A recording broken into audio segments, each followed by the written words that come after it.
If you haven't been living under the soil, you must have heard about AI assistants, like Microsoft Copilot. But what about their historical roots? Have you ever heard about Microsoft Clippy? Back in the Office 2000 era, we met this amazing first AI assistant, Mr. Clippy. He could pull little cute animation like make itself look like a square or a bicycle while asking surprisingly annoying questions and offering very little real help. It was cute, it could pretend to be a hydrogen atom, it was super tiny under the hood, only 3.5 megabytes of storage in size, which is approximately one Game Boy game. So what had to happen with tech and business for AI assistants to finally make sense? Today, AI assistants are entirely different species. Modern systems are trained on large amounts of data. They run models of billions, even trillions of parameters. Think terabytes, not megabytes. For scale, 10 terabytes is approximately 2.86 million Game Boy-sized games. Stack that many Game Boys on top of each other and you have a tower of 90 kilometers, which is at the edge of space. And Mr. Clippy wasn't the only AI assistant that was too ambitious for its time. On March 23, 2016, Microsoft launched Tay.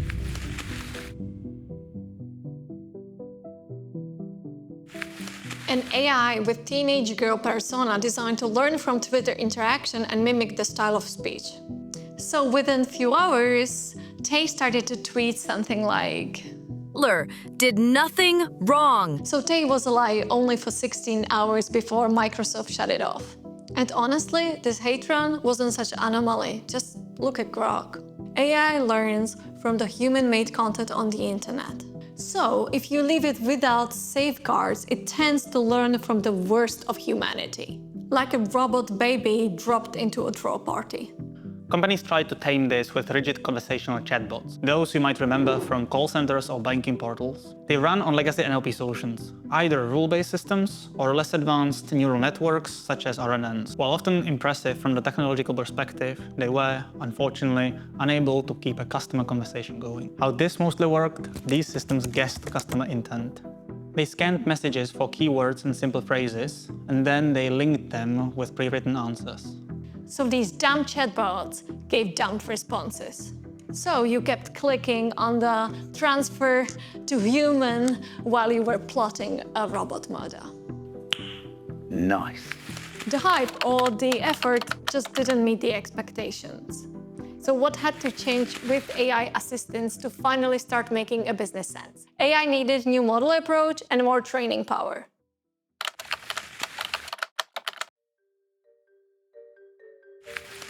Attention is all you need. Not just rule for influencers, but 2017 paper that introduced transformers. The new model approach, a new architecture for deep neural network that gave birth to today's large language models. Think ChatGPT. Instead of learning step by step, like the legacy model, transformers use so-called attention, which allows task parallelization when training over massive amounts of data. This means way faster training with more data, leading to models that actually work much better due to the scaling laws principles. The other enabler was the horsepower. Computing power, in this case mainly GPUs, which became finally accessible and affordable to run what data scientists designed in code on paper. The last thing that had to change was money and public perception. Public perception and money. Money and public, well, you know, classic chicken and egg situation. And then the business gold chicken finally hatched in 2022. ChatGPT landed. Prior to ChatGPT, just mentioning AI made investors skeptical. And after, all pitch decks became AI.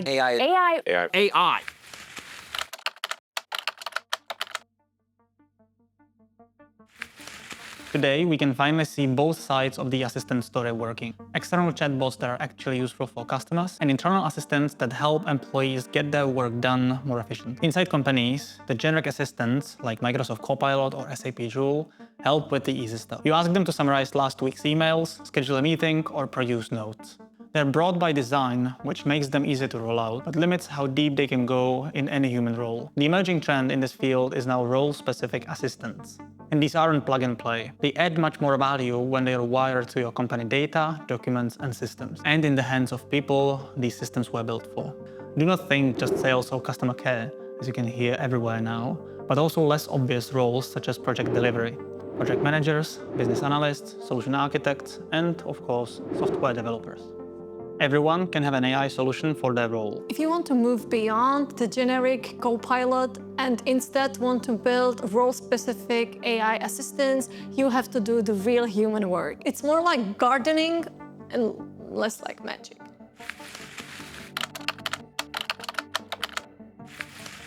So what do you humans have to do? Do your homework and make sure that your assistants will not work in a flawed environment. Depending on what you want them to do, you need to make sure that documents are organized and well accessible, data is not full of issues, and processes are not obsolete. In the opposite case, your people will just do wrong things faster. Together with the right security measures and systems integration, these stand for most of the technical work. According to the latest MIT study, 95% of companies implementing AI solutions eventually fall short. But the remaining 5% reports millions of dollars in ROI. And as Forbes nicely puts it, technological change is mainly a culture one. And much more than the technology itself, people are often to blame. Topics like ownership, governance, chasing shiny solutions instead of focusing on ROI, those are the common points of failure. AI implementations are not a one-off thing.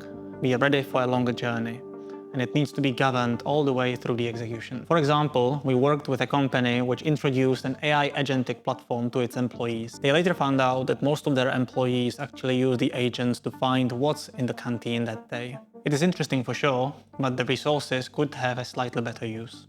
From our work, we've learned that there are many rabbit holes on the way. It's no surprise that the MIT study shows double success rate when companies hire external advisors. And with project delivery roles specifically, we build on the knowledge of hundreds of projects that our assistants can benefit from. And by the way, besides our client work, ACTUM Digital uses role-based assistants also internally. It helped us cut project costs by tens of %. Execution before the hype? Always. So that's the shift. From basic, super cute, but dumb helpers to AI assistants that actually do the work, grounded in your data, wired to your tools, and tended by clear ownership.